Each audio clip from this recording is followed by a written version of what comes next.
Hello everyone, welcome to our channel. আজকে আমরা চলে এসেছি রায়গঞ্জের দেবযানী কালেকশানে।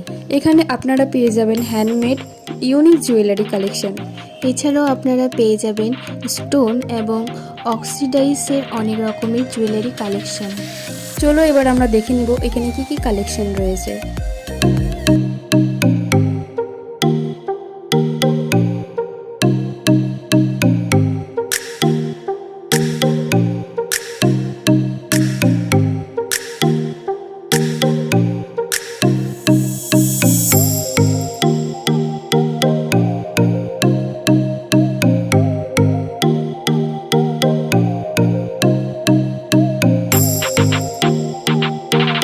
ভিডিওটি ভালো লাগলে অবশ্যই লাইক, কমেন্ট, শেয়ার এবং সাবস্ক্রাইব করতে ভুলবেন না। আবার দেখা হবে নতুন একটা ভিডিওতে। ততক্ষণ আপনারা সুস্থ থাকুন, ভালো থাকুন। ধন্যবাদ।